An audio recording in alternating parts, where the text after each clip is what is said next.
Chosen one. Heaven has paused everything around you for this exact moment. Listen carefully. This is not coincidence.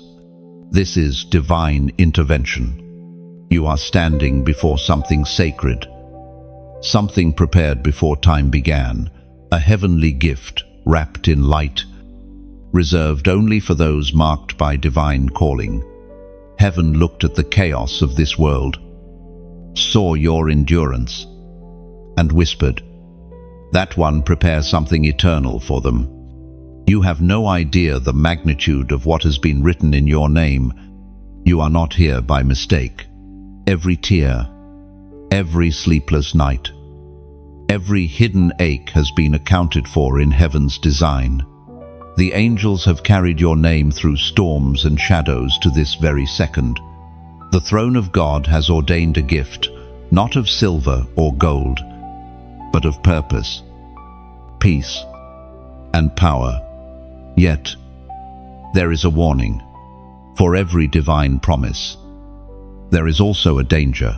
A single careless word can destroy it. Heaven's gifts are not lost through theft or circumstance. They are forfeited through speech. Your tongue holds the keys of construction and the codes of collapse. One complaint, one utterance of disbelief, one agreement with fear, and the blueprint written over your life begins to unravel. The enemy doesn't need to steal from you when he can simply get you to curse yourself. Chosen one. Understand this truth. Spiritual warfare begins in the mouth long before it touches the battlefield. You may not see the unseen, but in the spirit realm, your words are soldiers. Some build walls of protection, others break them down. The moment you murmur, "Maybe it's not for me," heaven sees, because the echo of that doubt reverberates across realms. You were never meant to be ordinary. You were created to speak like heaven, to command light in darkness, to call forth life where there is decay, to bless where others curse. That is why the enemy targets your speech. He does not fear your dreams. He fears your declarations. He trembles not at your silence, but at the sound of a believer who knows who they are. There are times when you have felt your prayers hit the ceiling and return in silence. But what if heaven was not denying you? What if heaven was protecting the gift until your words could sustain it? God does not give fragile things to reckless mouths. That is why He is teaching you discipline, to align your confession with His truth. Listen, chosen one, even now, angels are standing with scrolls in hand, waiting to record your agreement. Will your mouth partner with promise or with destruction? Will you call it impossible? Or will you declare, "It is done"? This is not a motivational speech. This is a heavenly contract. Your response determines what manifests. The Spirit whispers, "Guard your mouth," for it shapes the atmosphere around you. Many have prayed for miracles while speaking death. They build altars on Sunday and burn them down with gossip on Monday. But you are different. You are chosen to break the pattern. Heaven is about to trust you with more. But you must master your words before you can manage the weight of glory. Pause right now. Breathe. Feel the holiness of this moment. The breath in your lungs is the same breath that spoke the galaxies into being. When you speak, heaven listens. When you declare, creation responds. You are made in the image of the One who spoke light into existence. That means your words are not noise. They are instruments of destiny. So from this moment on, speak with intention. Bless even when it hurts. Declare life when you feel death pressing close. Say, "I will rise," even when every circumstance says you are finished. Because your declaration is a weapon, and heaven arms only those who speak in faith. And now, receive this truth written from eternity, as was written in the sacred scroll of James, chapter 1, verse 17. Every good and perfect gift is from above. Chosen one. Heaven has already released your gift, but your words will decide if it stays or if it slips through your hands. Protect what is holy. Honor what has been given. Speak like one who knows. The throne is listening. If this word resonates deep within you, if you feel heaven tugging at your spirit right now, don't scroll away. Take a moment and seal it. Like, share, and subscribe so that this message of divine alignment reaches others who need to awaken. And in the comments, type the number 777 as a prophetic act declaring, "My words will protect what heaven prepared." 1. Chosen one.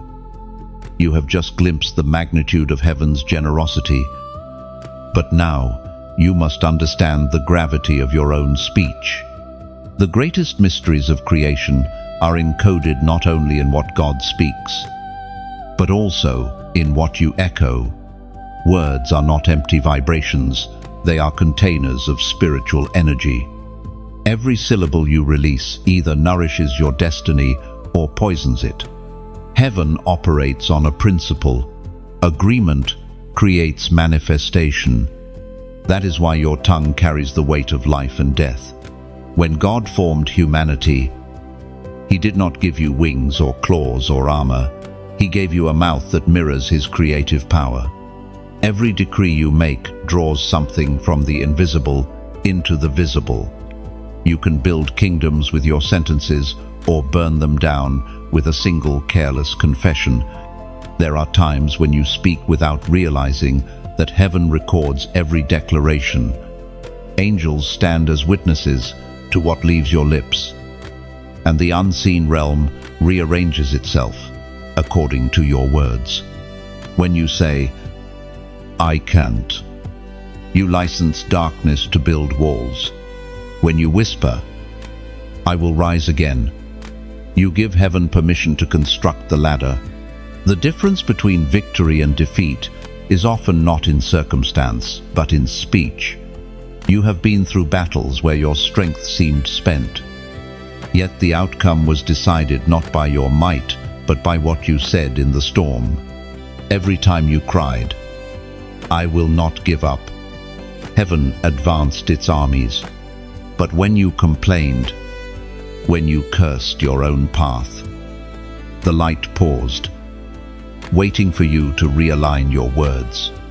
God never revokes His promise, but He waits until your language matches His intention. Think of the moment creation began.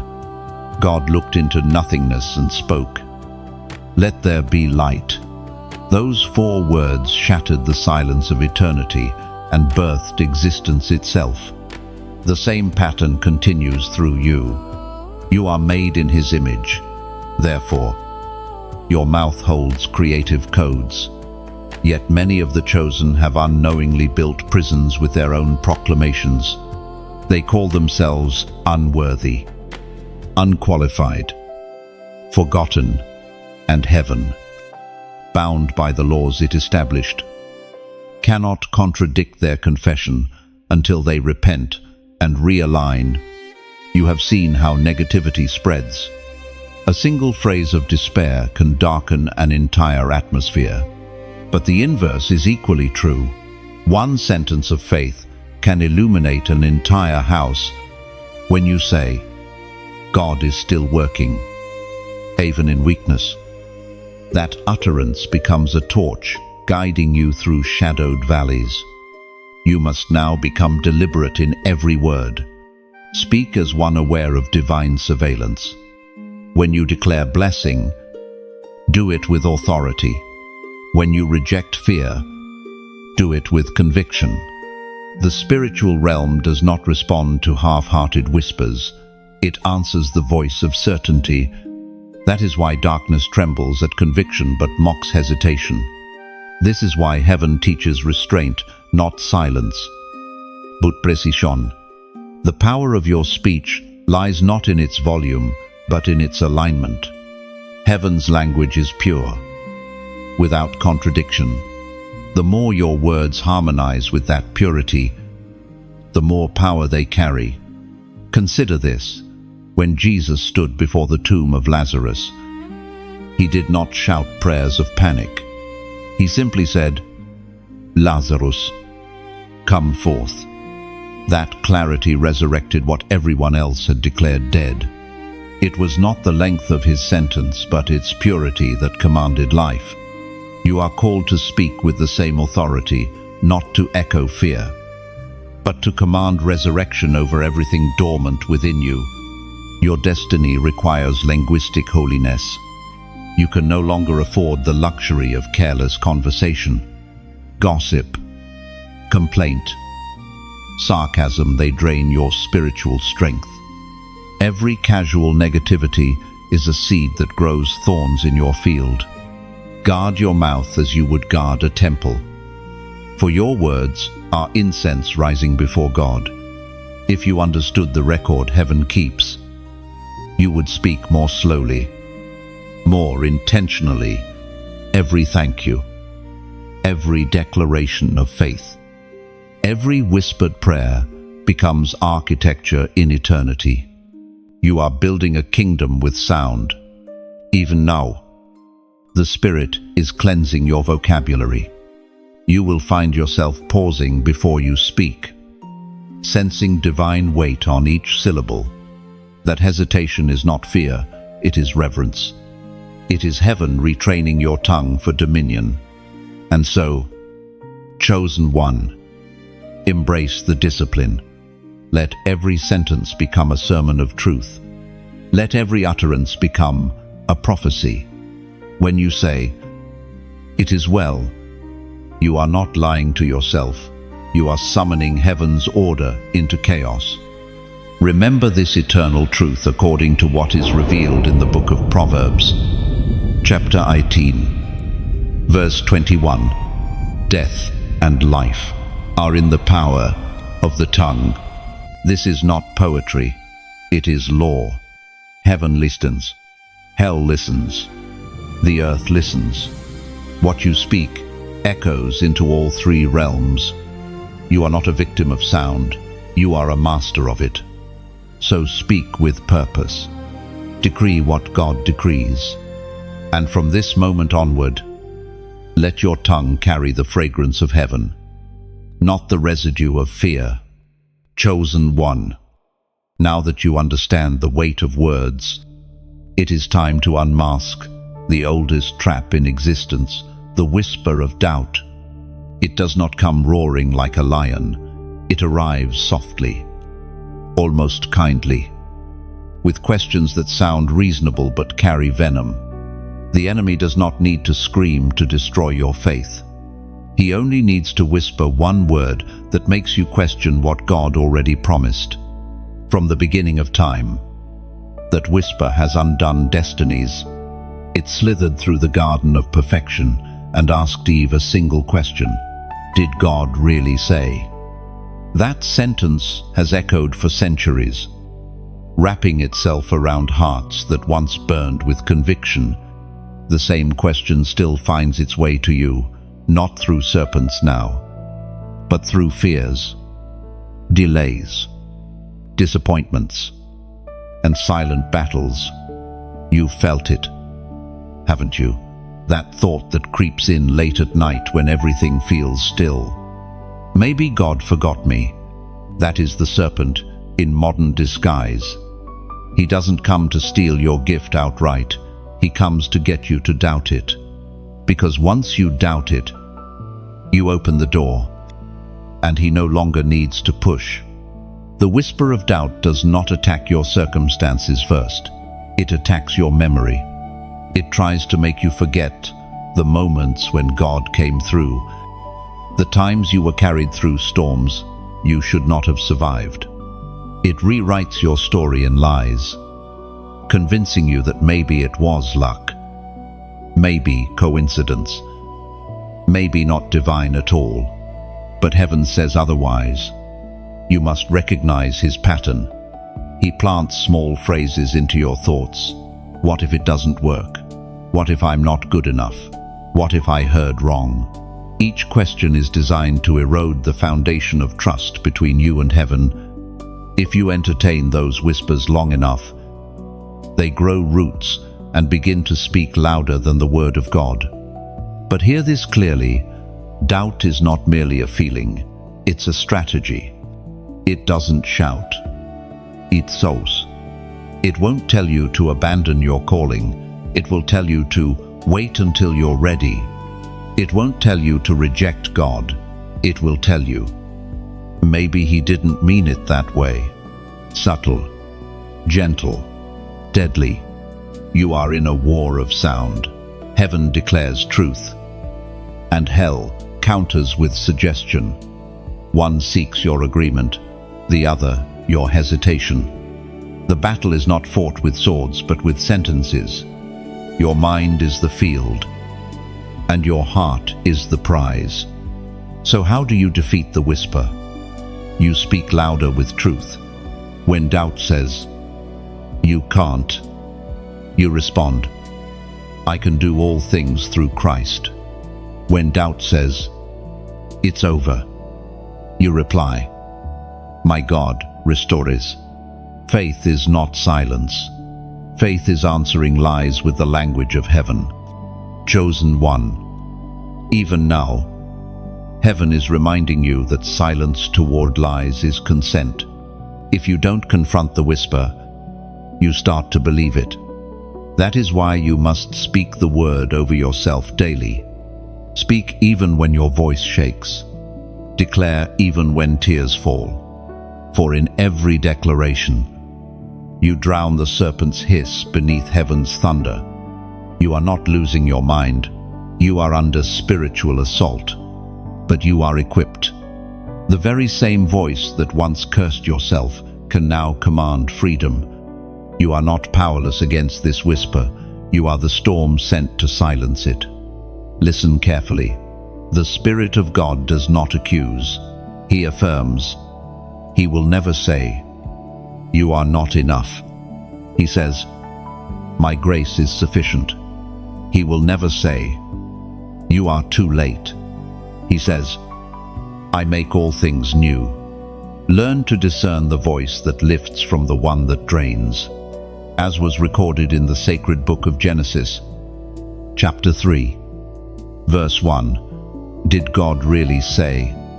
That question was the seed of rebellion, the beginning of brokenness. But through you, the pattern ends. No more questioning what heaven already confirmed. No more doubting what was divinely delivered. You will not lose your gift to suspicion. Right now, as you read these words, heaven is clearing the static in your spirit. Faith is being restored. Confidence reborn. You are remembering who you are, not a wanderer, not a mistake, but a vessel of divine intention. The whisper of doubt loses its power the moment you refuse to answer it with fear. Chosen one.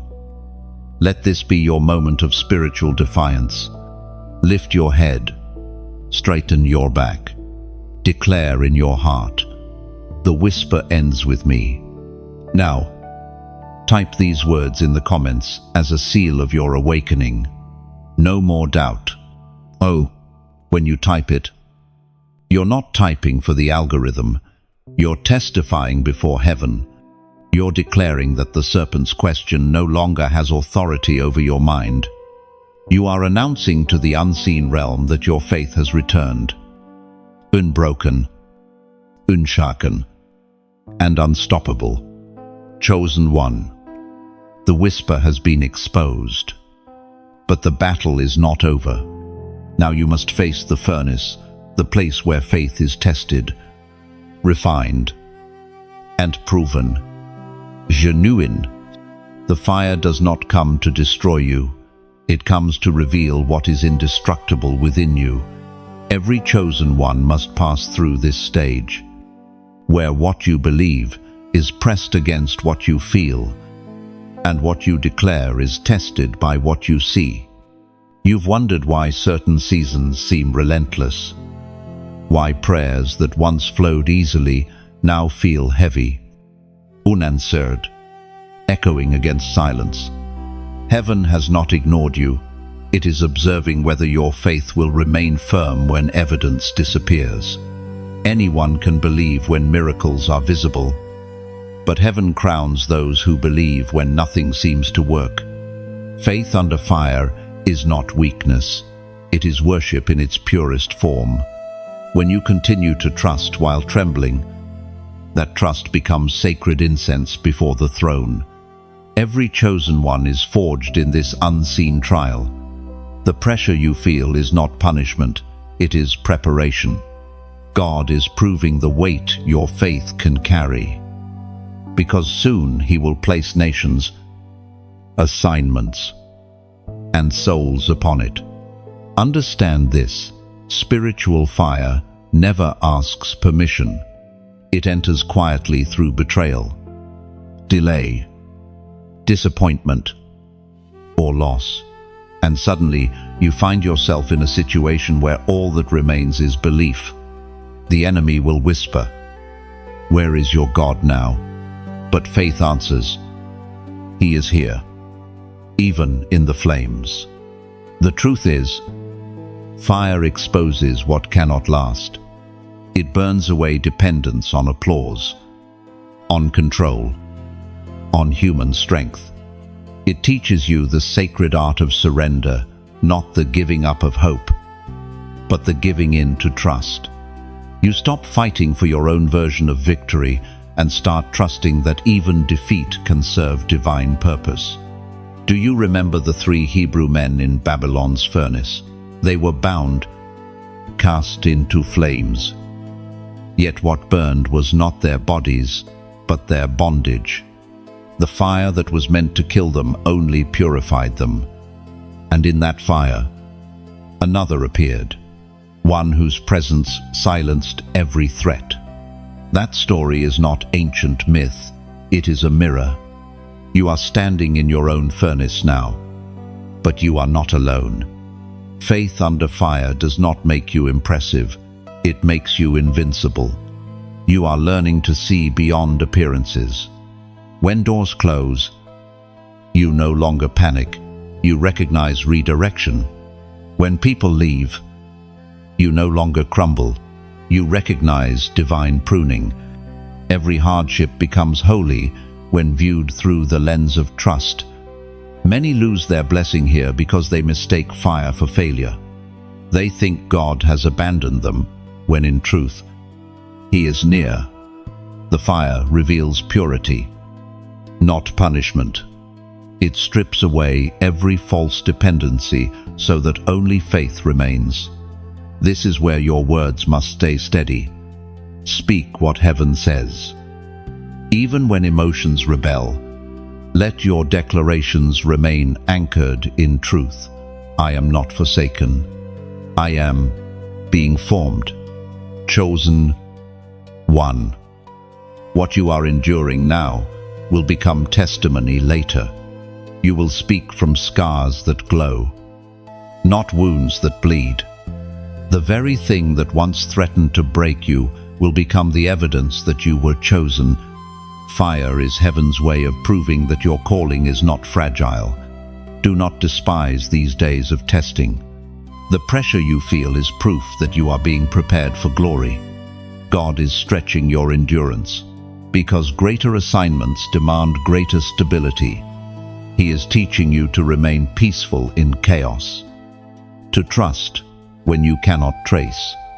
Even now, heaven watches your silence, your resilience, your refusal to renounce hope. These moments are being written in eternal records as acts of faith. You will look back and realize that the fire did not steal from you, it sanctified you. The Apostle reminds us in his letter to the Corinthians, chapter 5, verse 7, "For we walk by faith, not by sight." Oh, That verse is not simply comfort, it is command. You are not called to live by what you see, but by what heaven has spoken. Sight deceives, faith defies. When you walk by faith, you are walking with divine navigation, guided by promises invisible to human eyes. So, chosen one, hold your ground. Let the flames refine you, not frighten you. Your faith will not fail, because it is not built on feelings, it is built on a foundation that cannot burn. Soon the fire will fade, and you will step out carrying not ashes, but authority. You will speak from a place that only those who endured can understand. When that day comes, the world will see what heaven already knows. You were never defeated, you were purified. Chosen one. Every fire reveals truth, but now heaven brings you to a revelation few ever reach, the destructive word that cancels destiny. It is not a curse word, nor a shout of rebellion. It is a word spoken quietly, often wrapped in exhaustion. Enough. No. That single word, when spoken in frustration rather than faith, ends more divine stories than any demonic attack ever could. The moment you say, "I've had enough," not in surrender to God, but in surrender to despair, heaven hears resignation. Angels pause. Assignments stall, because heaven can only move through a willing heart. And that one word closes the door it was sent to open. Think of how many times weariness tempted you to say it. The nights when nothing made sense. The days when you prayed and heard no answer. You whispered, "Maybe it's not meant to be." You didn't mean rebellion, you meant relief. Yet, in the spirit realm, that sigh of hopelessness carried more power than you realized. The word enough becomes dangerous when spoken without divine permission. There's a holy enough that ends sin when you say, "I've had enough of darkness." But there's also a poisonous one when you say, "I've had enough of waiting." One breaks chains, the other breaks covenant. Heaven is teaching you to discern between the two. The enemy loves tired prophets. He waits until your hope trembles and whispers, "You've done all you can. Just let it go." He disguises surrender as peace. But what he offers is numbness, not rest. Rest comes from trust, but numbness comes from hopelessness. Chosen one. Listen. Your destiny does not end in exhaustion. God never writes enough at the midpoint of your story. He writes, "To be continued." That's why you're reading this now, because heaven won't let you quit what was never meant to end. You must unlearn the language of defeat. Every time you say, "I can't anymore," heaven hears, "I choose to stop believing." But every time you whisper, "I still believe," even through tears, heaven roars in response. The smallest statement of faith can reverse years of spiritual damage. Picture your destiny as a seed buried deep in the soil. It looks lifeless, forgotten, invisible. But if you keep watering it with words of hope, it will eventually break through. Say, "Enough," and you stop watering it. Speak life, and you nourish resurrection. There's power in persistence. Mountains move not because of one loud shout, but because of countless quiet declarations that refuse to stop. Heaven listens not to the loudest voice, but to the most faithful one. So, what is heaven asking of you right now? To keep speaking life even when it feels useless. To keep declaring, "It will happen," even when there's no sign. Because every word you speak in faith becomes mortar in the invisible temple God is building through your endurance. Do not let impatience cancel what perseverance would have completed. You are closer than you think. The darkest night is not proof of God's absence. It is proof of dawn's proximity. The pressure you feel is not punishment. It is the push before the promise. As Jesus himself declared in the Gospel of Matthew, chapter 12, verse 37, "By your words you will be justified, and by your words you will be condemned." This is not a threat, it's a revelation. Heaven is saying, what you say creates your future.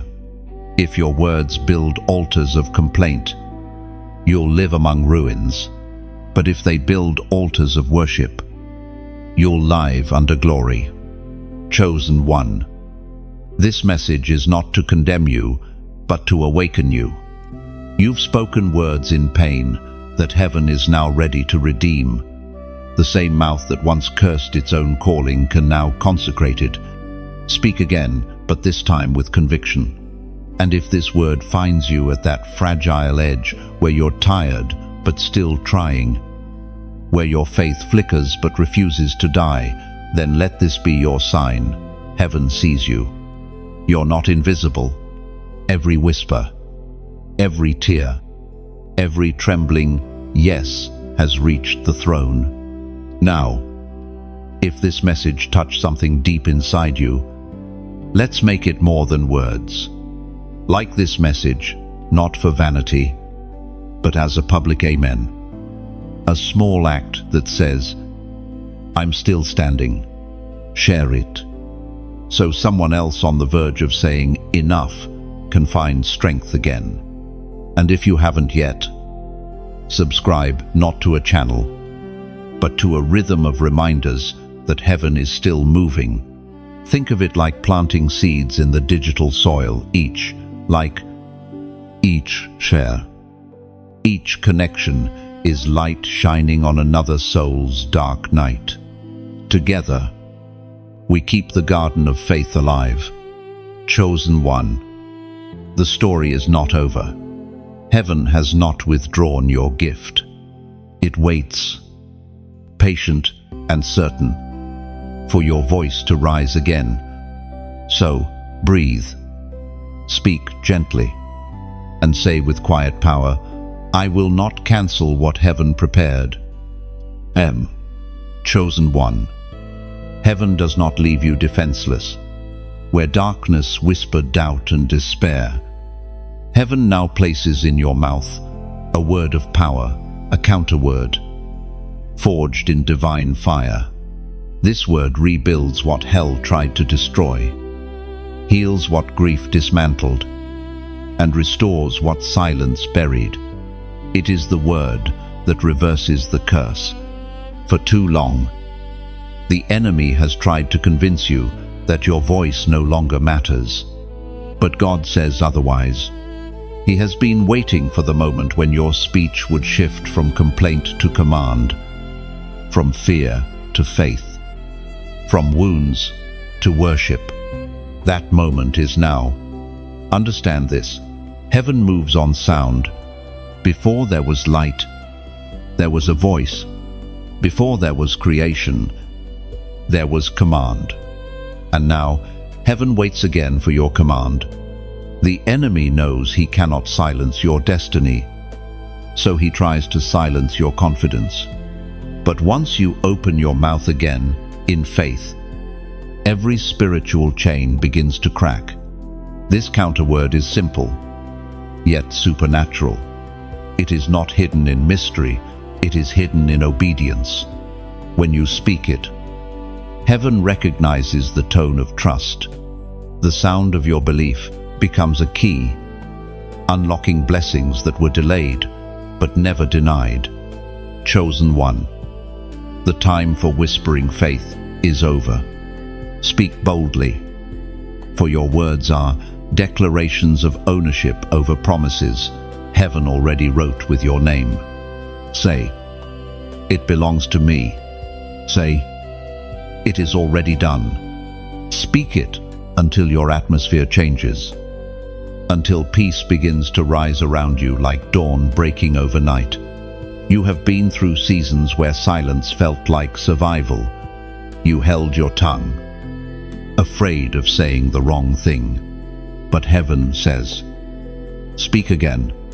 Your silence protected you for a time, but now your speech will promote you. You cannot stay mute in a world where darkness shouts. Every chosen one carries a sound, not a random sound, but a prophetic frequency. When you speak faith, heaven amplifies it. Angels move at its vibration. Mountains recognize it. Demons flee from it. You were never meant to speak like the world. You were meant to speak like heaven. And so, the divine command is simple. Rebuild with your words. If you once said, "I'll never make it," then now declare, "I will see victory." If you once said, "I'm not enough," now decree, "God's grace is sufficient." The counterword does not ignore pain. It transforms it into proclamation. This is the language of resurrection. Jesus never begged the tomb to open. He commanded life to return. That same authority rests within you. Stop pleading for things heaven already promised. Start declaring their manifestation. You are not a beggar before the throne. You are an heir of divine speech. Listen carefully. The atmosphere around you is waiting for your alignment. Every time you speak faith, you authorize heaven to act. Every time you speak fear, you authorize delay. You are the deciding voice in the battle over your destiny. Heaven has already said yes. It is your echo that seals it. The Spirit spoke through the psalmist. In the book of Psalms, chapter 107, verse 2, "Let the redeemed of the Lord say so." I'm 7. That verse is more than instruction. It is invitation. Heaven is asking the redeemed to say so. Not to think it, not to wish it, to say it. Because the moment you speak, you participate in creation. Chosen one, you are the redeemed. Your story is proof that mercy triumphs over judgment. So say it.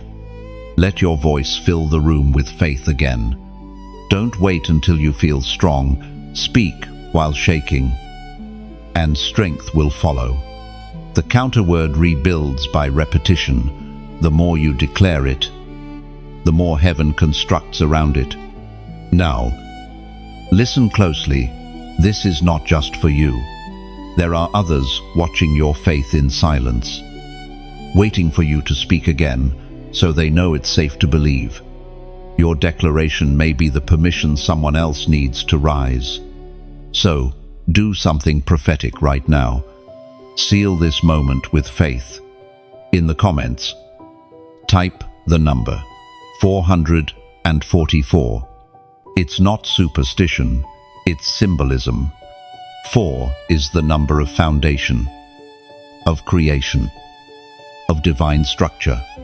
When you type 444, you're declaring that heaven is rebuilding your foundation, not in fear, but in faith. You're saying, "My words will create again." Endport. Chosen one. Heaven is listening. The angels lean close when you speak truth. The darkness trembles when you affirm destiny.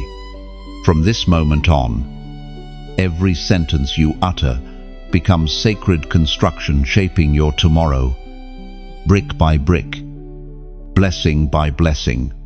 So lift your head, open your mouth, let the redeemed speak again.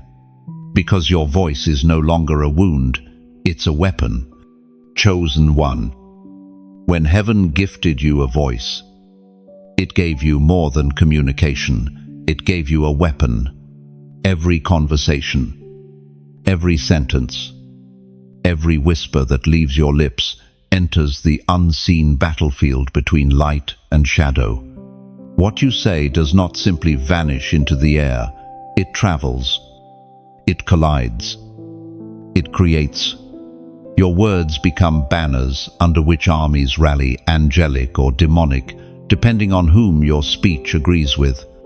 This is the mystery of tongues, not the spiritual language spoken in prayer, but the daily language that shapes destiny. Each phrase you release either strengthens the kingdom of heaven or fortifies the realm of darkness. You may think, it's just talk, but heaven never calls words small. It calls them seeds, and seeds always produce something, whether life or poison. When you gossip, when you murmur in frustration, you, unknowingly, hand your voice to the adversary. Your tongue becomes a tool that builds his agenda. But when you bless, when you speak light in dark spaces, when you declare truth over chaos, your mouth becomes a throne for divine authority.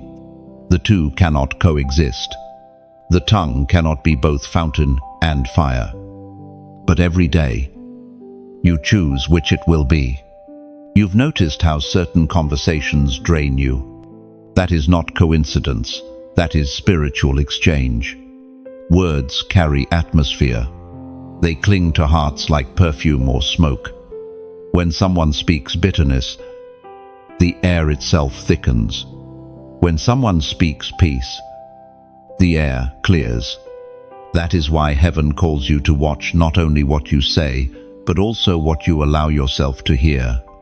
Every chosen one must learn the discipline of discernment in dialogue. There are words you cannot entertain anymore. You can no longer afford to sit at tables where every sentence is poison disguised as friendship. Heaven is drawing a line, calling you to step away from conversations that diminish your destiny. You don't need to argue or condemn. Silence is your sword. Sometimes walking away is the loudest sermon you can preach. But there is another layer, the unseen exchange of spiritual authority. When you speak hope, angels are assigned to carry that hope to those in need. When you speak judgment without love, demons twist your words into weapons of division. The spiritual world takes your speech more seriously than you do. That is why heaven is training you now not to fear your words, but to wield them wisely. Think of your mouth as an altar. Each word is an offering placed upon it. If the offering is clean, gratitude, forgiveness, faith, heaven consumes it like fire upon sacrifice. But if the offering is polluted, resentment, slander, pride, the smoke rises thick, choking your own spirit before it ever reaches the throne. You might remember moments when you spoke carelessly and immediately felt a heaviness afterward. That was not guilt alone. It was spiritual feedback. Heaven was showing you the cost of loose speech. But when you bless instead, when you encourage, you feel peace settle over you. That's confirmation. Heaven delighting in your sound. Chosen one. The reason you feel spiritual turbulence around certain words is because you are not ordinary. Your voice carries unusual weight. God has anointed your tongue to carry revelation, to shape atmospheres, to awaken others. That's why the enemy tries to entangle you in meaningless chatter, to exhaust your power before you can use it for purpose. The Spirit spoke through the Apostle James. In the book of James, chapter 3, verse 8, "No human being can tame the tongue. It is a restless evil, full of deadly poison." Now, but here is the revelation. What cannot be tamed by man can be transformed by surrender. When you yield your voice to the Spirit, He turns chaos into chorus, venom into virtue. Your mouth becomes His instrument. You begin to speak, not out of emotion, but out of discernment.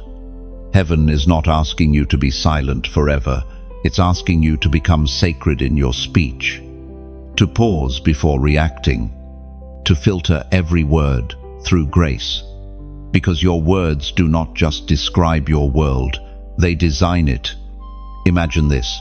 Every morning, you stand before invisible armies waiting for orders. They will move in the direction your words command. If you speak life, they advance. If you speak fear, they retreat. Today, heaven reminds you, you are a commander, not a casualty.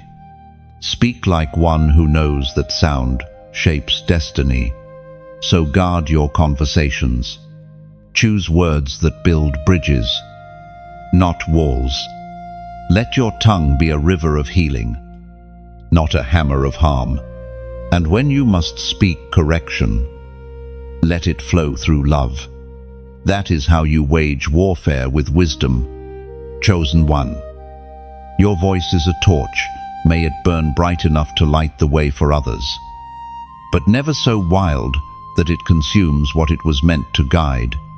Chosen one, there comes a moment in every divine journey when heaven commands stillness, not silence, born of fear, but quiet, born of faith. This is what I call the silent season. It is not punishment, it is preparation. God withdraws the noise around you so that you may hear the music within. He this you, not to forget you, but to finish you. You may wonder why communication feels cut off, why the same prayers that once felt fiery now seem to echo without reply. Do not mistake absence for abandonment. Heaven is closer than it has ever been. It has simply turned down the external volume so you can learn to discern its internal whisper. The silent season is a holy classroom. Here, God teaches you when to speak and when to hold your peace. Not every battle requires a shout. Sometimes, victory is born in the stillness between breaths. Heaven trains your restraint because power without discipline is dangerous. Do you remember the story of Jesus before his accusers? When lies flew like arrows, he stood silent. That silence was not weakness, it was authority. His restraint enraged the darkness because it revealed mastery. He knew who he was. And when you know who you are, you do not need to argue with confusion. Chosen one, your silence in this season is a sword. The enemy thrives on reaction. He waits for you to respond impulsively so he can twist your words into weapons. But when you stay quiet, his schemes crumble. Your calmness confuses him more than your shouting ever could. Heaven's warriors fight in ways the world does not understand, with peace instead of panic, with patience instead of pride. It is in this quiet that heaven rewrites your rhythm. The noise of life teaches urgency. The stillness of God teaches clarity. When everything slows down and you feel unseen, remember, even seeds must disappear into soil before they bloom. What looks like isolation is actually incubation. God buries you to grow you. The silent season exposes idols you didn't know you carried. When applause fades and affirmation disappears, you learn whose voice truly matters. You begin to crave not approval, but alignment. You realize that purpose must not depend on recognition. What God grows in private will later speak publicly for itself. This is the wilderness of transformation, where distractions die and discernment is born. Here, you discover that heaven does not measure time the way humans do. Delays are not denials. They are divine detours meant to develop depth. While you wait, your roots deepen. While you wait, your endurance thickens. The tree that stands through storms does not envy those that sprout quickly. It knows lasting strength takes longer to form. Silence also exposes the voices within. When the world grows quiet, your thoughts grow loud. Old fears resurface. Unhealed wounds whisper again. But this too is mercy. For God brings buried pain to the surface, not to shame you, but to heal you. You cannot conquer what you keep concealed. Many struggle in this phase because they equate movement with progress. But heaven operates differently. Sometimes God halts your activity so your identity can stabilize. He pauses your platform so your purity can solidify. He silences the crowd so that when he finally speaks, you know it is truly him. Chosen one. The silent season refines your hearing. You begin to recognize subtle signals, a scripture that suddenly burns in your heart, a peace that confirms direction, a restlessness that warns of danger.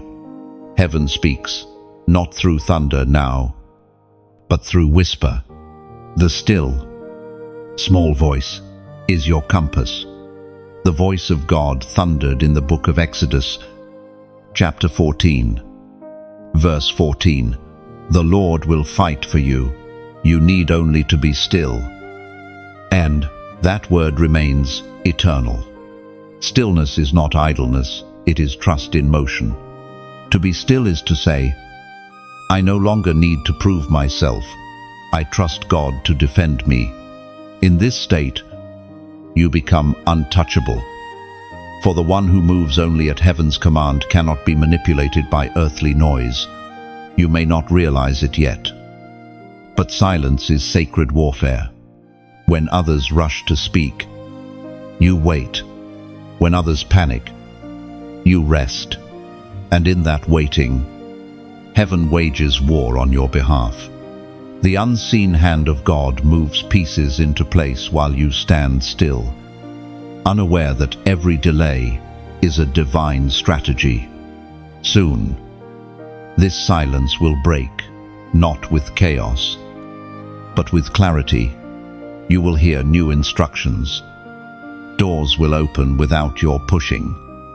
And those who once questioned your quiet will witness your re-emergence crowned with peace.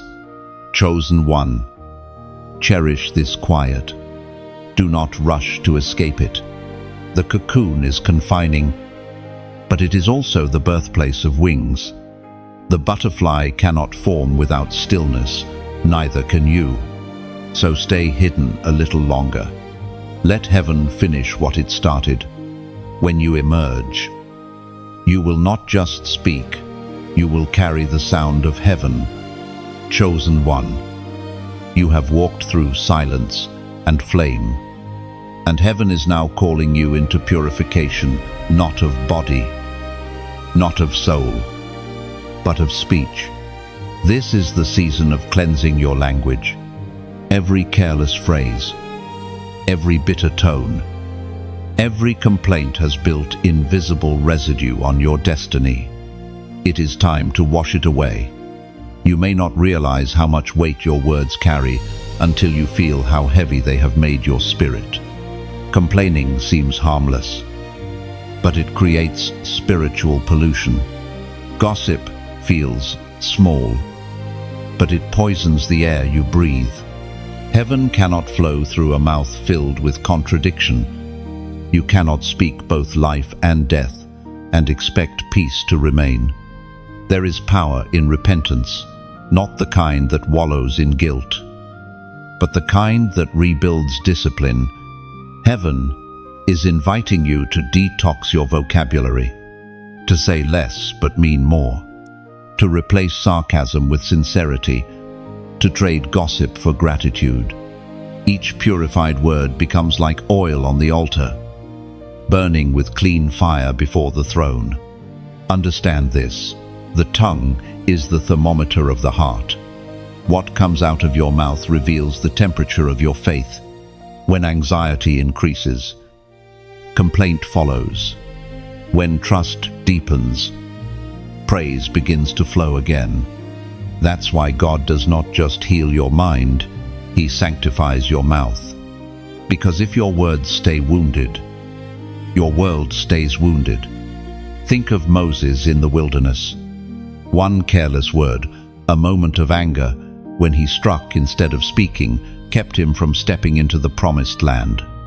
Not because God was cruel, but because leadership requires mastery over speech. The greater the calling, the tighter the control heaven requires over your tongue. Chosen one, your calling is not small. That's why the correction feels sharp. God isn't punishing you, He's promoting you. But promotion demande purification. The voice that will one day speak to nations must first learn to speak kindly in conversation. The mouth that will release prophecy must first refuse to release poison. The world is loud with cynicism, sarcasm, and mockery. But you are called to sound different. Your words must carry peace like fragrance. When people hear you, they should feel lighter, not heavier. You are heaven's broadcaster. The way you speak teaches others how God sounds. There are two kinds of speech in the spiritual world: reactionary and revelatory. Reactionary words come from emotion. Revelatory words come from revelation. Heaven is moving you from reaction to revelation, from blurting to blessing. That transition begins when you pause before responding, allowing grace to translate your heart. You've experienced it moments when anger tempted you to lash out, but something inside whispered, "Wait." That whisper was the Spirit placing a guard over your lips. The more you obey it, the more peace you keep. The discipline of the tongue is the defense of destiny. We are reminded through the writings of David in the Psalms, chapter 141, verse 3. Set a guard, O Lord, over my mouth. Keep watch over the door of my lips. That prayer is not weakness, it is wisdom. David, though a warrior and king, knew that the mightiest weapon he possessed was not his sword, but his speech. You are learning the same. Your words can build kingdoms or burn them. So let heaven guard your mouth as a fortress guards its gates. You may feel the sting of conviction as you read this. But that's not condemnation, it's cleansing. The Spirit does not shame, He shapes. He is scrubbing the dust from your declarations so that when you speak next, your words carry weight again. Every apology you whisper, every blessing you choose instead of bitterness, becomes a brick in the new temple of your calling. Chosen one. Let this truth settle deep. You are not being silenced, you are being sanctified. The more pure your words, the more power they carry. Soon, when you say peace, peace will actually come. When you say be healed, healing will manifest. Purity multiplies power. Right now, heaven is resetting your vocabulary. The same mouth that once spoke frustration will now release faith. The same lips that once carried gossip will now carry glory. And if you feel that tug inside, that quiet agreement that says, "Yes, I need to start again," then seal it with an act of faith. Type these words in the comments. Clean my tongue, not as performancy, but as prayer. When you write it, you are not speaking to an algorithm, you are speaking to heaven, inviting divine purification. You're saying, "I'm ready for my words to become weapons of light again." Heaven will take note, and the cleansing will begin. Chosen one, your voice was never meant to echo chaos. It was designed to echo creation. Let heaven wash it clean. And watch how the atmosphere around you begins to shift. Chosen one, heaven now takes you into one of the deepest mysteries of power, the weight of your words in the courts of heaven. Every sound you speak echoes before the throne.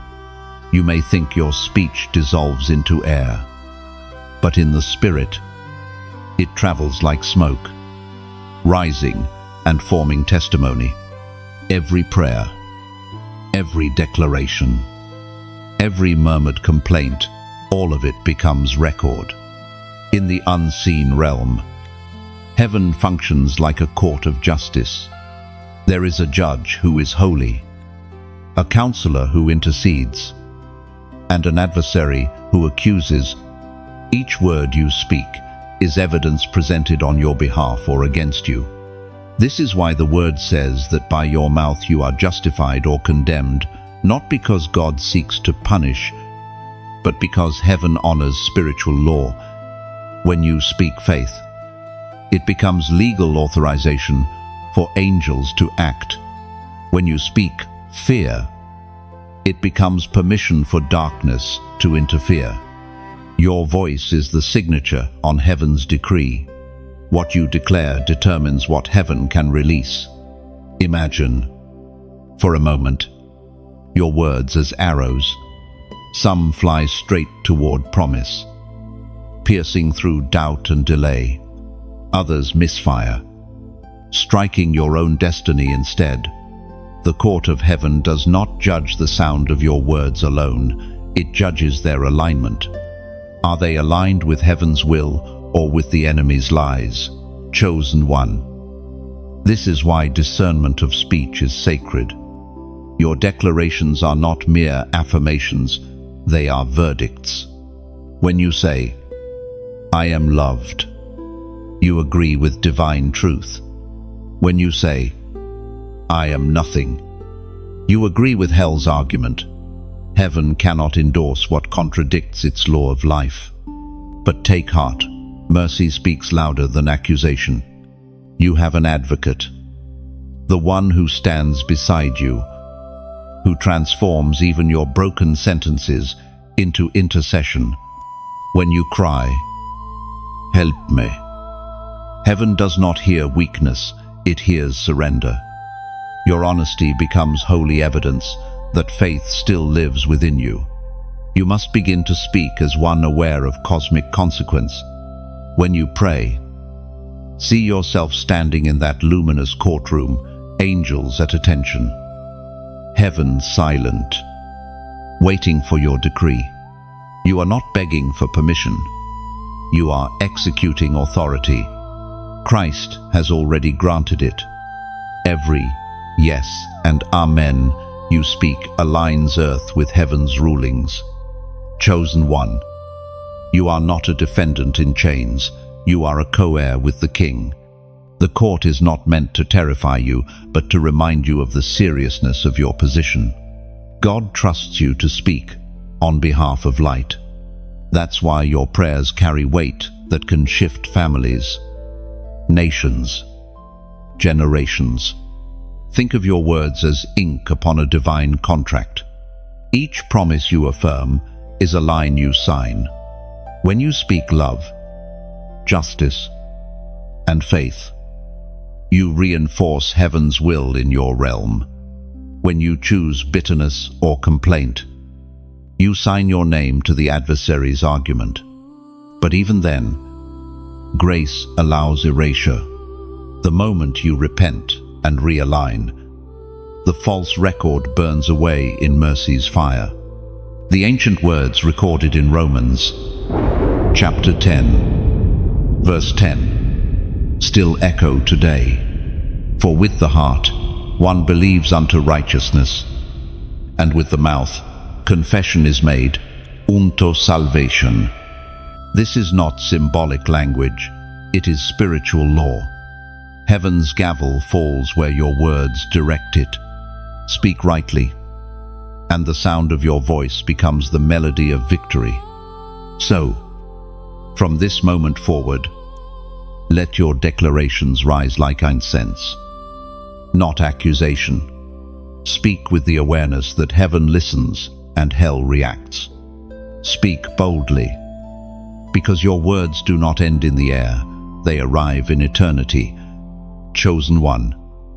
As you read this, heaven watches you like a sunrise rising after storm.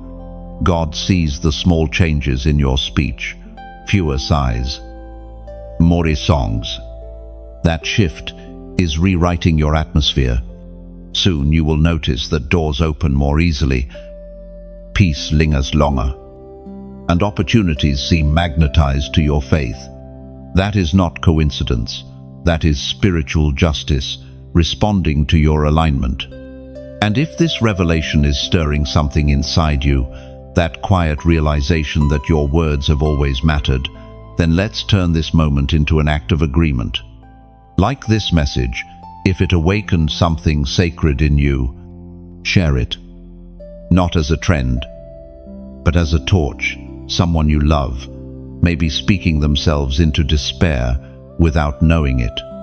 And if this is your first time here, subscribe so you can stay close to this flow of truth, to reminders that train your tongue and strengthen your faith.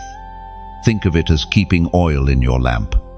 Every like is a spark of light shared. Every share is another wick ignited. Every subscription is another flame, joining a growing constellation of the chosen people learning to speak like heaven, not like hurt. Your words matter. Chosen one, you are not just part of a story, you are a living decree. Speak wisely. Speak tenderly. Speak as one who has stood in the court and learned that even whispers can shape eternity. Chosen one. When heaven speaks of restoration, it does not mean returning you to what you once were. It means returning you to what you were meant to be. What was lost in your journey is never beyond resurrection. The same God who raised the dead can also raise the dreams, promises, and purposes buried beneath disappointment. What you thought was gone forever is merely hidden, waiting for your agreement with life again. There are moments when the silence lingers so long that you begin to believe the gift has died. You think, maybe I missed my moment. Maybe I broke what cannot be repaired. But heaven whispers, nothing is beyond me. The Creator, who shaped the stars from darkness, can also reform beauty from your ashes. The word restore does not mean to copy the old. It means to rebuild better, purer, stronger, touched by the fire of grace. Restoration often begins quietly. Before you see it, you feel it as subtle stirring, a faint warmth, the return of peace after years of unrest. It is not dramatic at first, but deep. Like the first trickle of water in a desert stream, it begins to move through dry places in your soul. The same voice that said, "Let there be light," now whispers inside you, "Let there be life again." When heaven restores, it does not only give back what was lost, it adds meaning to what remains. You begin to realize that every loss was shaping capacity, that the weight you carried prepared room for glory.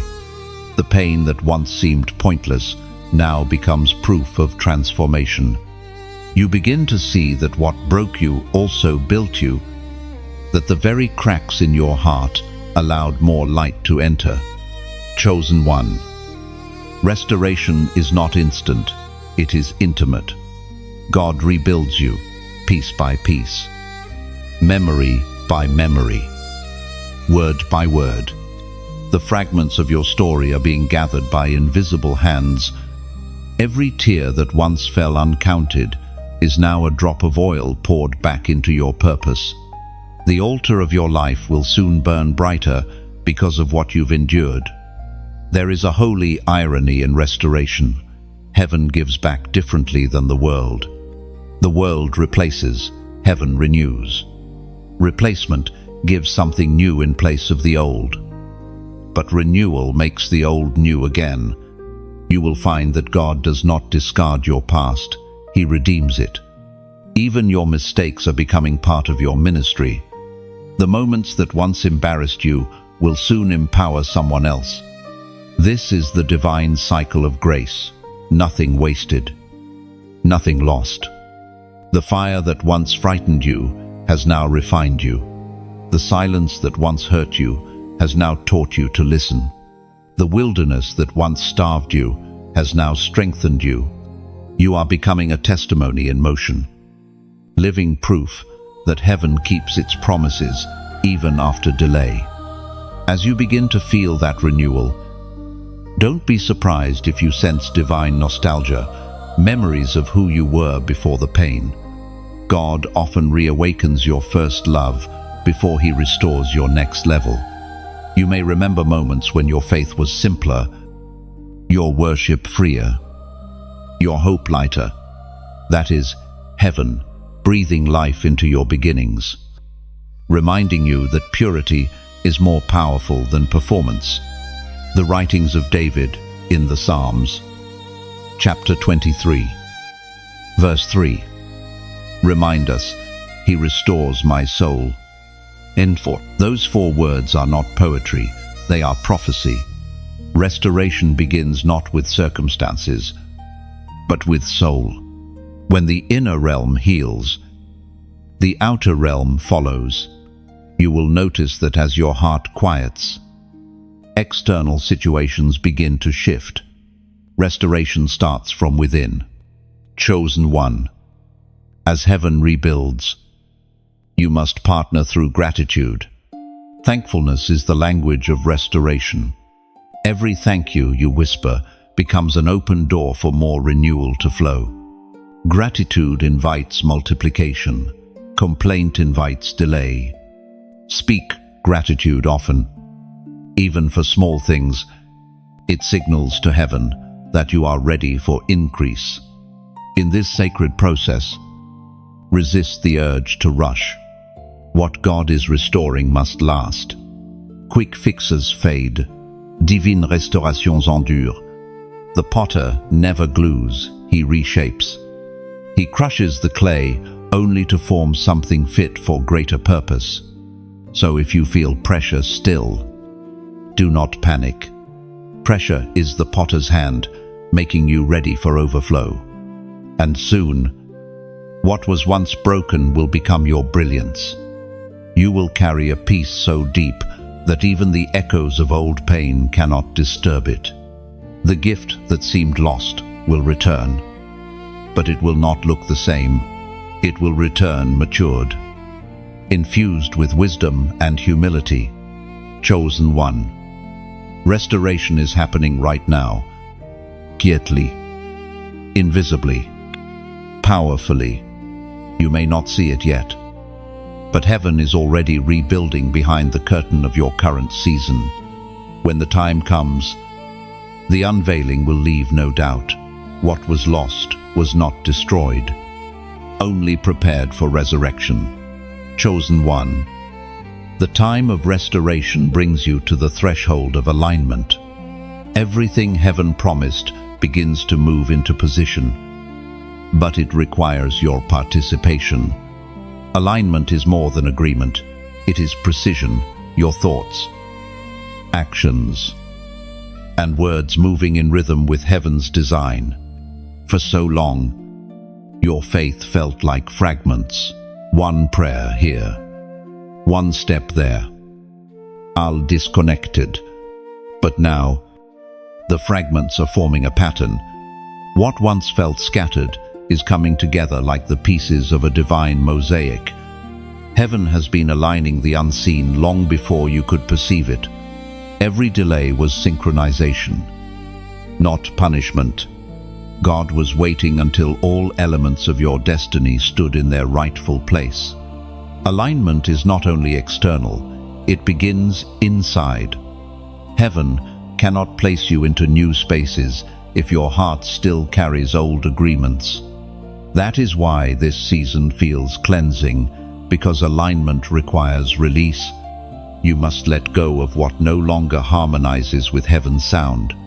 People, habits, even words that used to fit will now feel heavy. That discomfort is not rejection, It's realignment.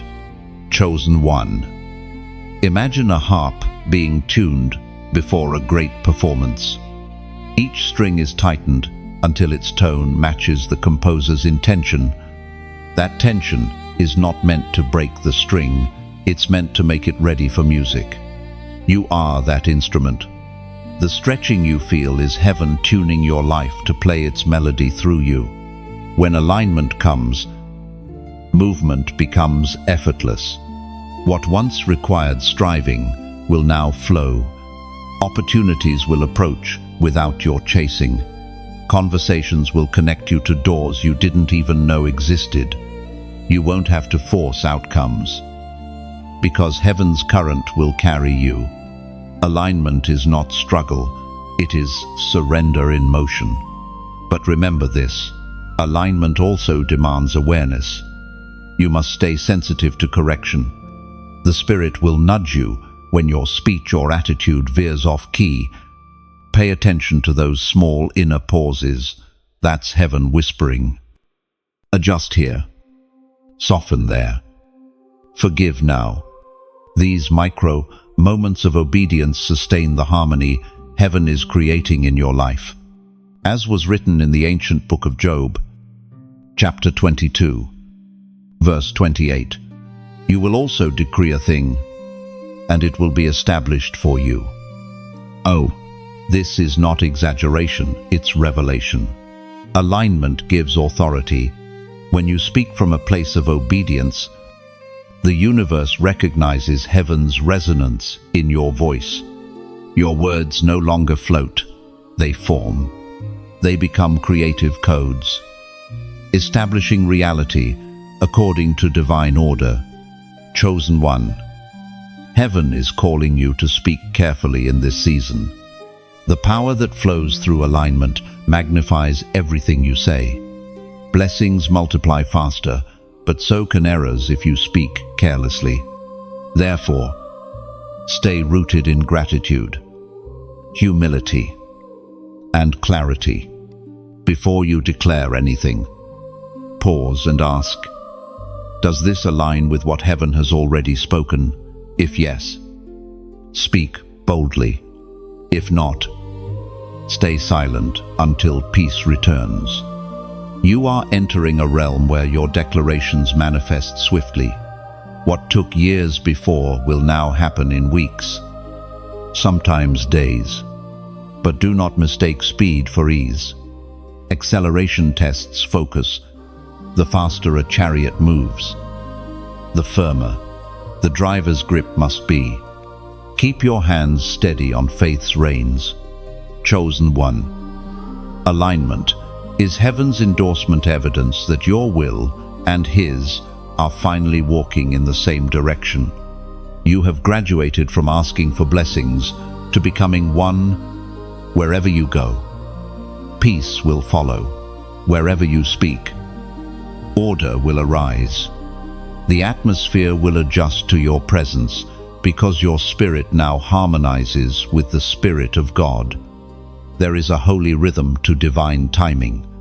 You will notice patterns, moments that repeat, numbers that appear, confirmations that whisper, you're on track. Heaven loves patterns. They prove alignment. Do not dismiss these signs. They are heaven's language of affirmation, assuring you that the foundation beneath your feet is firm. Now, as a prophetic act of faith, seal this moment with a number that signifies divine order, balance, and government, the mark of spiritual completion. After testing, in the comments, type 888. When you write 888, you're declaring, I am in alignment. Heaven's order is my rhythm. You're inviting heaven's perfect balance to govern your steps. 8 is the number of new beginnings, and 3 8s symbolize an unbroken cycle of renewal, a continual flow of grace, restoration, and divine rhythm. You are not returning to where you were, you are ascending to where you belong. Every sphere of your life, mind, body, and spirit is being brought into harmony with heaven's design. The noise is fading, the motion is smoother, and your heart beats in sync with divine timing. Chosen one. Stay steady. Alignment is delicate but powerful. Speak clearly. Live honestly. And listen closely. You are the sound heaven has been waiting to release, a perfect chord in the symphony of eternity. Chosen one. As heaven aligns your path, it now entrusts you with something sacred: guardianship. You are no longer merely a receiver of revelation, you are a keeper of it. Heaven has deposited truth inside you that cannot be handled carelessly. You have become a guardian of the word. To guard something divine means to live with holy awareness, not fear, but reverence. It means understanding that what you carry is not common. It is weighty, luminous, alive. Every chosen one must come to this realization that revelation demands responsibility. When God gives you truth, He is not gifting entertainment, He is entrusting eternity. Many hear truth and let it pass through them like wind through leaves, but not you. You are marked to protect it, to preserve its purity, and to deliver it to others untainted. The world is full of distorted voices, half-truths dressed in brilliance, illusions wrapped in logic. That's why heaven plants guardians across generations, people who hold the word in their heart, even when it costs them comfort. Guarding the word does not mean hoarding it. It means carrying it faithfully, letting it transform you before you teach it to others. The power of truth is not proven by how loudly it's spoken, but by how deeply it's lived. You become the message before you ever speak it. Chosen one. Heaven has entrusted you with mysteries that others may mock or misunderstand. You may find that the more truth you carry, the lonelier the road becomes. That's because revelation isolates before it elevates. When light increases, shadows must shrink. And sometimes that means certain relationships fade away. But solitude in the spirit is not absence, it is protection. Heaven separates you, so the word within you can grow roots without distraction. You may wonder, why me? Why this calling? Why this weight? Because heaven found in you a heart that trembles at truth rather than toys with it.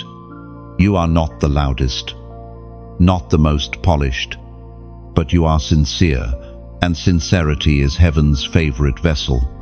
Guardianship requiert discipline. Every day, your faith is tested not only in storms, but in stillness. Will you keep the word pure when no one applauds? Will you honor it when obedience costs you convenience?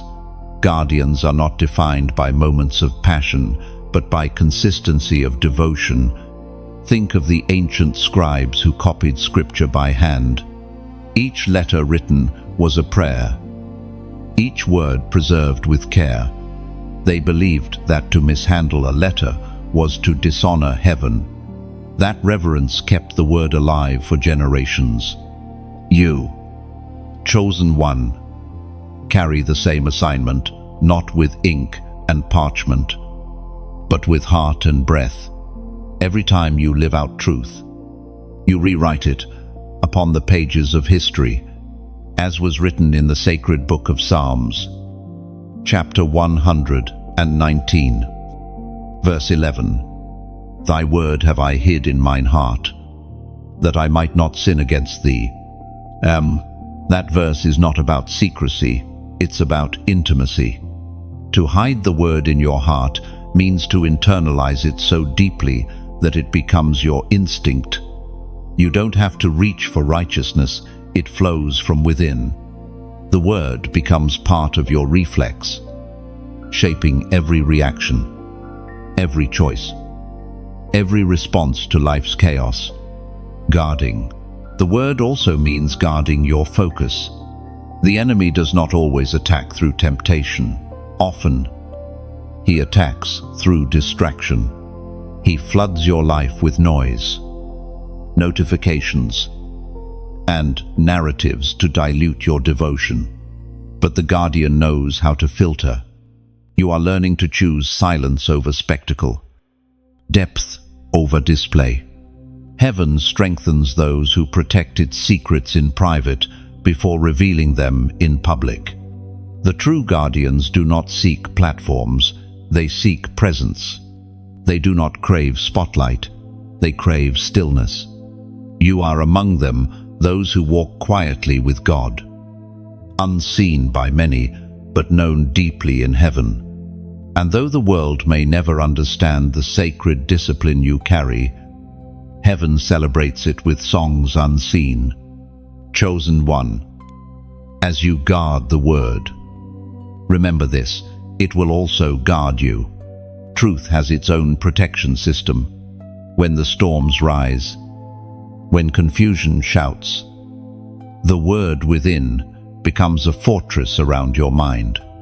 You will find that verses surface in moments of chaos. Phrases of peace appear when panic knocks, and faith-filled memories ignite when fear approaches. That is not coincidence. That is the word defending its vessel. Soon, heaven will send you to speak again, but this time, your words will carry authority, born of obedience. You won't just quote scripture, you will embody it.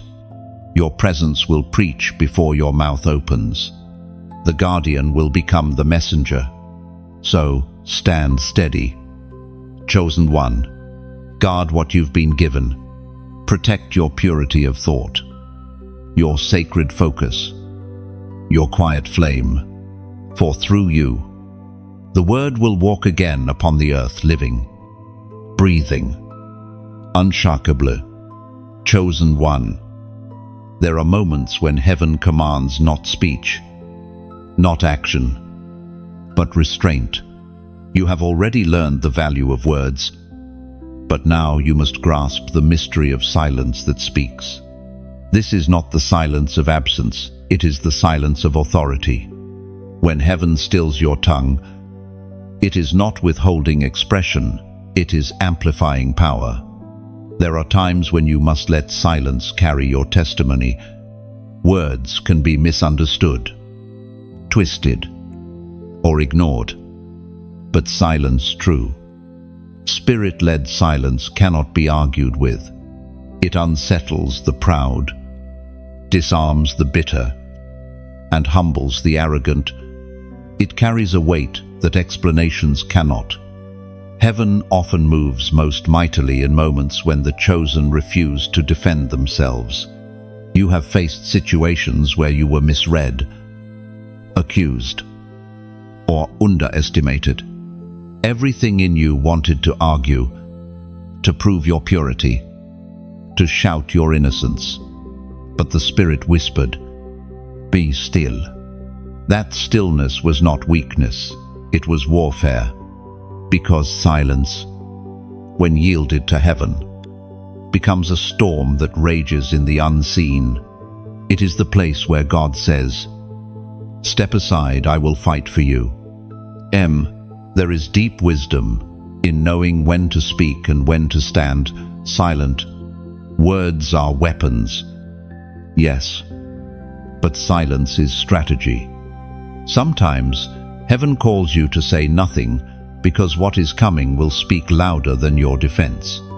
Vindication has its own voice, and heaven will let it thunder in its appointed time. The prophets understood this paradox. Elijah faced mockery from false prophets, yet he did not match their noise. He waited until heaven's fire answered for him. Jesus, before Pilate, stood quiet, while truth itself sat on trial. And in his quiet, eternity shifted. That silence did not mark Defeat it marked the transfer of authority from human judgment to divine decree. Chosen one. Your silence can be prophecy. When you refuse to engage in gossip, you are declaring holiness. When you choose not to answer insult with insult, you are speaking love without words. When you stop defending yourself and start trusting God to reveal the truth, your silence becomes a sermon of faith. There is a reason the most powerful moments in worship often fall into quiet when instruments fade and voices rest. The Spirit moves freely. The absence of noise creates space for presence. Likewise, in your personal walk, your quiet obedience opens portals that loud ambition never could. Heaven responds to humility far more quickly than to noise. Silence also heals. Many carry spiritual exhaustion not because of battles fought, but because of words wasted. Constant explanation drains the soul. Trying to justify your calling to those who were never meant to understand it steals your peace.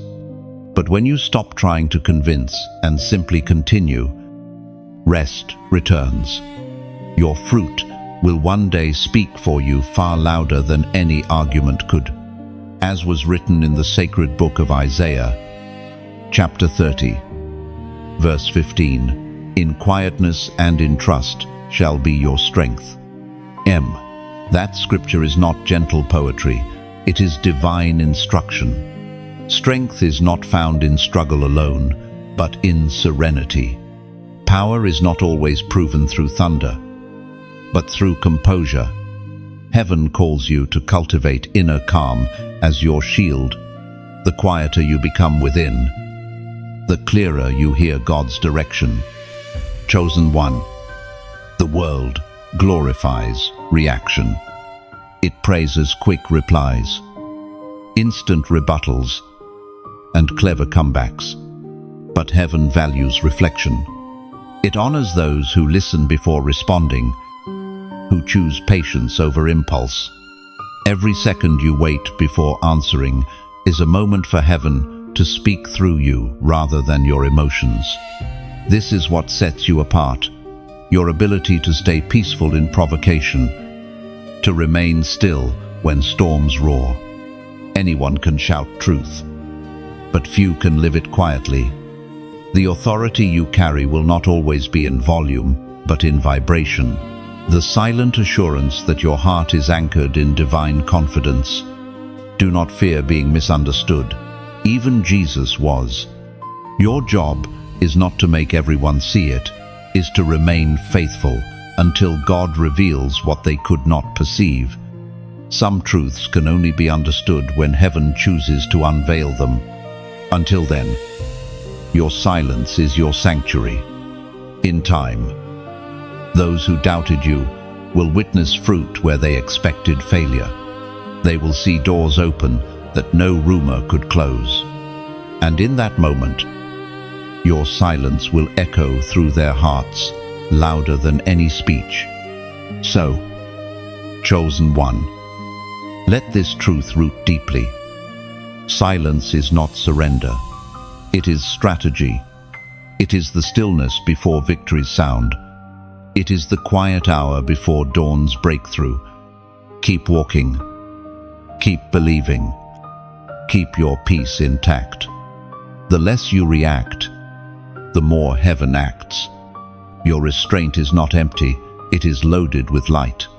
Every time you choose quiet over quarrel, heaven writes a new decree in your favor. And soon, your stillness will break not into argument, but into applause.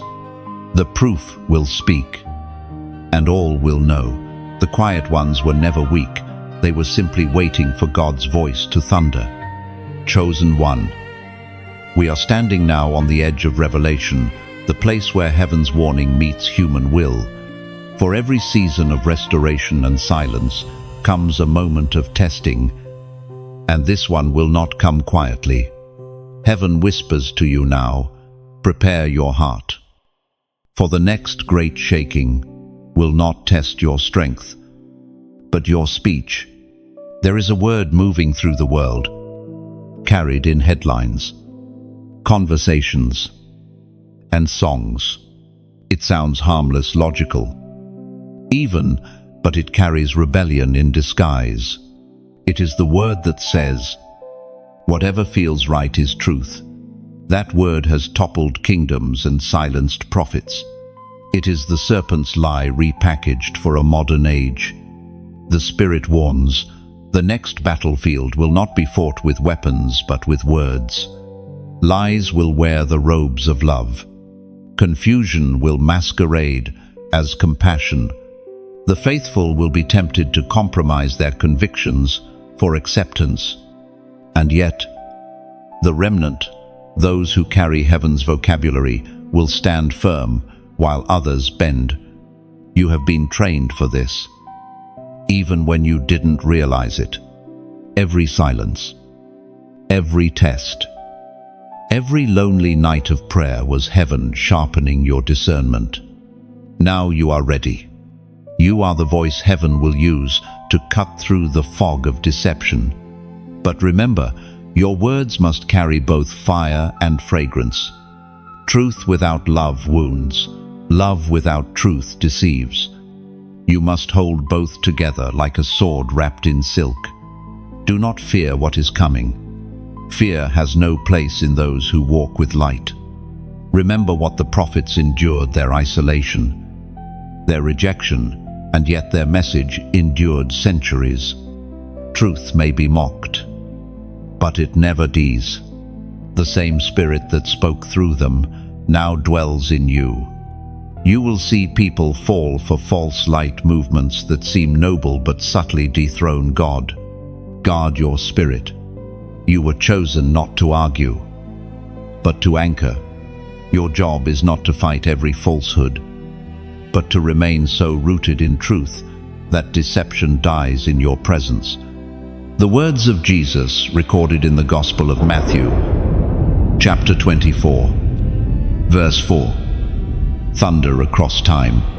Take heed that no man deceive you. This command is not born of fear but of foresight. Heaven foresaw the day when truth would be traded for tolerance and conviction for comfort. You were born for that day.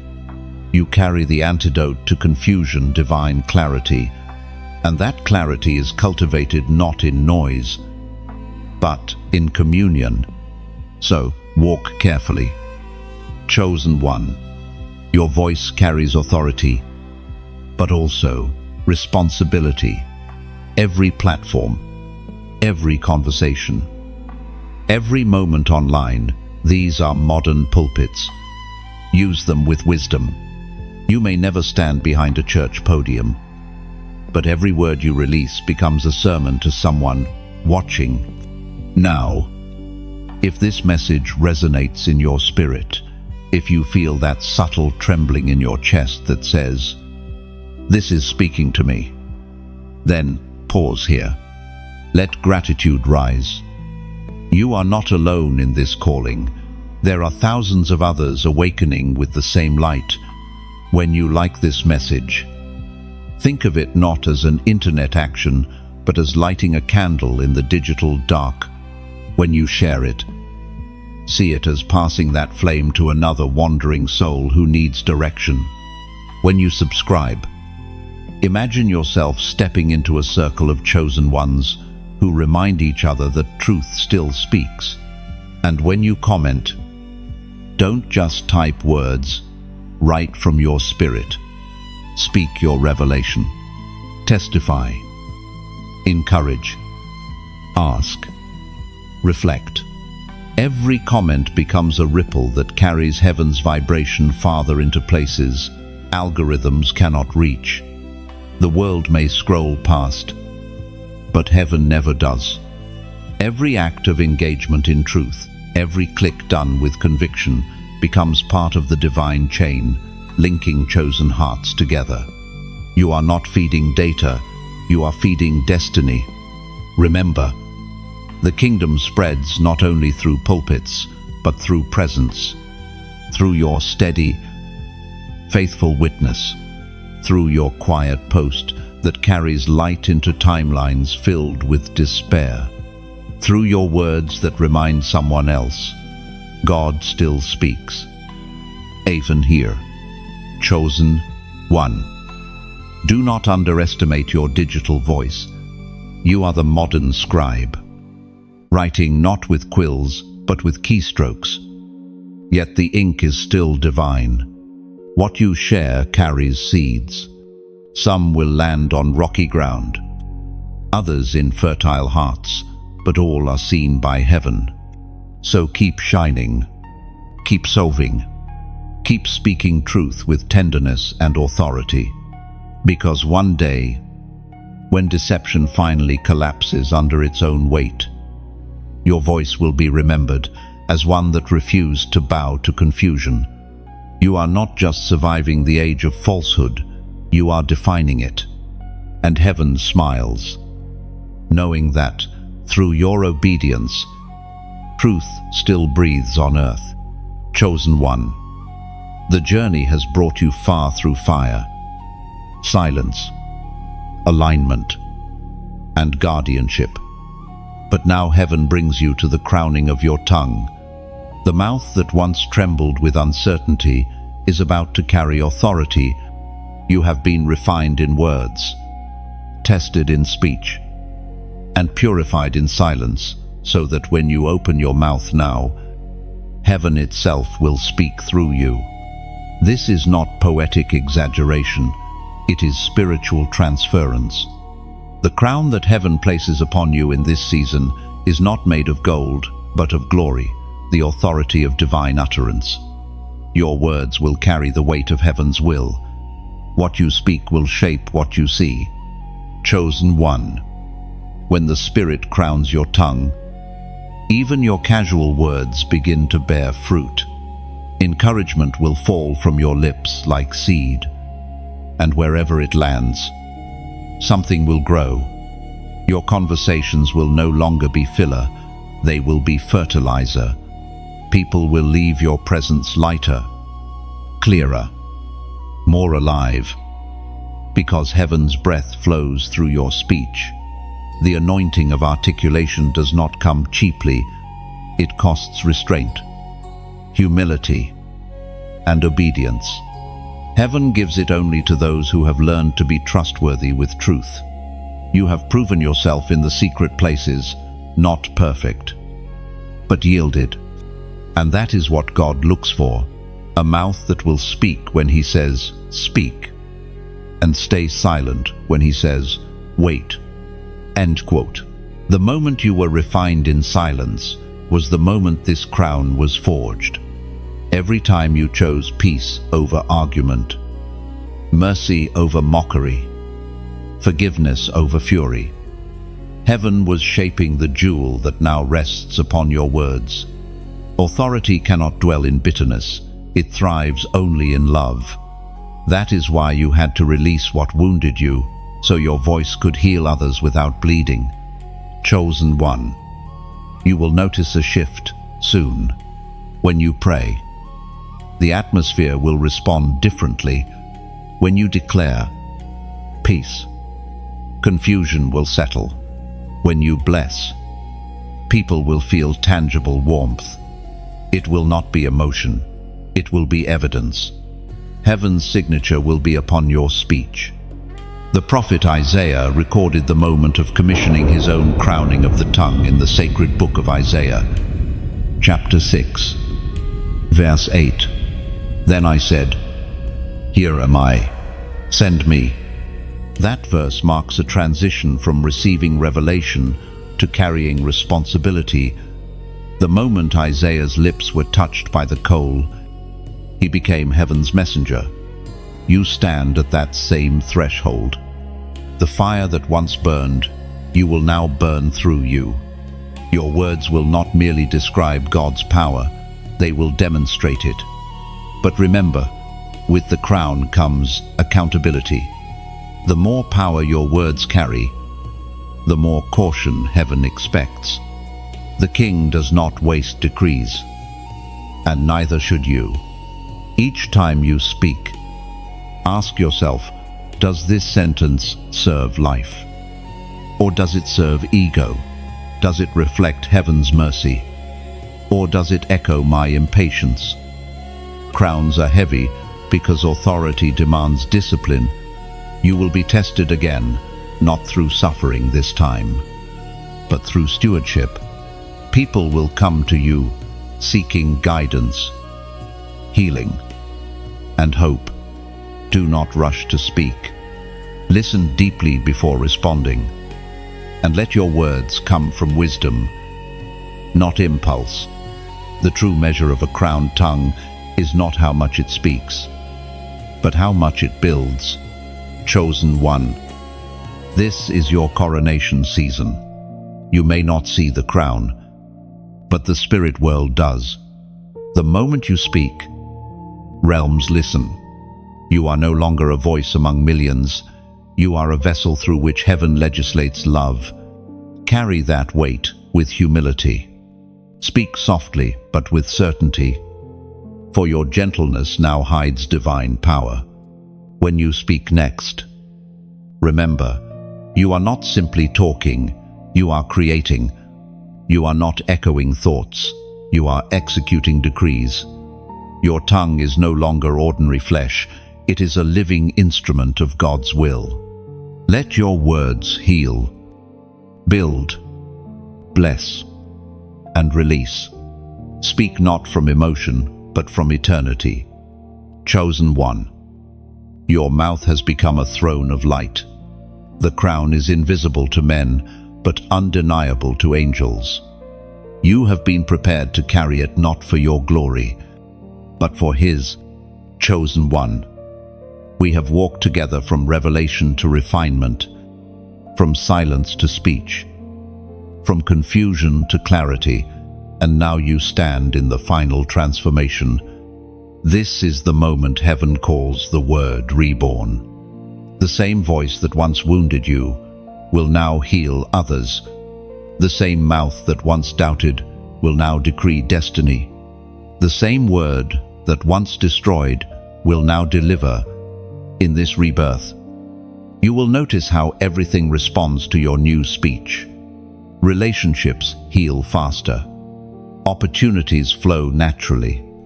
Even creation seems to cooperate with your commands. The alignment within you is now reflected around you. The world you live in becomes a mirror of the world you speak. That is the essence of divine partnership heaven creates through human mouths. Chosen one, you once feared your words because they seemed to cause chaos. But now, after the fire, silence, and discipline, your voice has become sanctuary. When you speak, hearts settle. When you pray, peace descend. When you declare blessing, heaven rushes to fulfill it. This is the redeemed word, no longer reckless, but radiant. The journey has not erased your past, it has rewritten its purpose. Every careless phrase you ever spoke, every moment your mouth betrayed your faith, has been swallowed by mercy. The Spirit has taken your record of speech, the curses, the confessions, the contradictions, and transformed them into a testimony of grace. You are no longer judged by your old vocabulary. You have been given a new language, born not of culture, but of covenant. The word reborn is not about eloquence, it is about essence. Your voice is now an instrument of healing frequency. When you bless someone, it carries a vibration that transcends hearing. When you intercede, heaven bends closer. You may not feel powerful, but in the unseen, your words are shaping realities, softening hearts, and opening paths. Remember what was spoken to John in his revelation, that out of the mouth of the faithful comes a sharp sword, the word of truth that pierces deception. You now carry that same sword. It no longer wounds aimlessly, it divides rightly. Your speech will expose lies, not through aggression, but through the quiet authority of authenticity. This is how heaven restores dominion, not through armies, but through articulation, not through violence, but through voice. When God created, He did not sculpt. First, He spoke. Creation was birthed through divine expression. You, chosen one, are the continuation of that process. You were made in His image so that when you speak from purity, creation continues, as was declared in the sacred book of Revelation, chapter 21, verse 5. Behold, I make all things new. And that is what heaven has done with your tongue. It has made it new, not just repaired, but reborn. The same word that once destroyed now delivers. The same language that once cursed now consecrates. Chosen one, you must understand. Rebirth means responsibility. You can no longer speak casually, even in jest. Your words are not toys, they are tools. Each one carries weight. Each one builds or breaks. You have been trusted with a level of influence that must be stewarded with care. The world will not always understand your restraint, but heaven will honor it. You will know the word has been reborn in you when your speech no longer reacts, it responds. Reaction is emotional. Response is eternal. You will no longer echo the noise around you. You will release the sound within you. The word reborn speaks from stillness, not from struggle. And as you continue walking this path, the evidence of transformation will multiply. You will see answered prayers that once seemed impossible. You will encounter moments where your words align perfectly with divine timing, a phrase spoken in faith that becomes a miracle in motion. You will realize then that the power has never left you. It has only matured. Heaven smiles upon you now, not as a child learning to speak, but as a messenger learning to decree. The same breath that animated Adam now flows through you. The crown on your tongue gleams with redemption's light. You have become what you were always meant to be, a vessel through which heaven's language lives. And so, the word reborn walks again through you. Every time you speak truth, light travels further.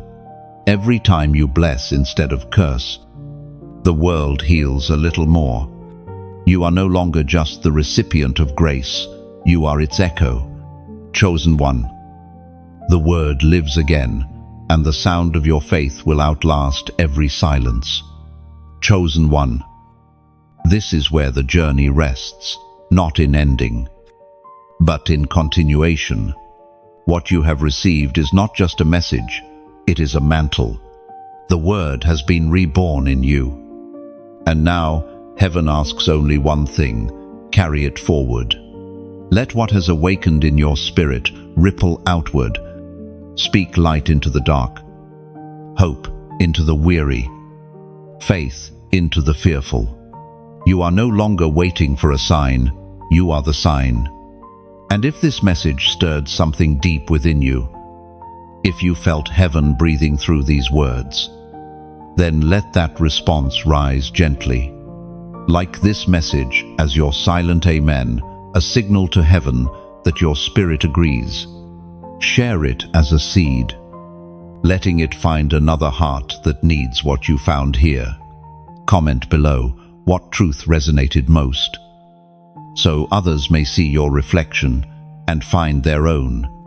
And if you haven't yet, subscribe, not just to a channel, but to a calling, to a stream of words that keep your spirit aligned and alive. Your journey as a chosen one doesn't end here, it begins here, with your next word.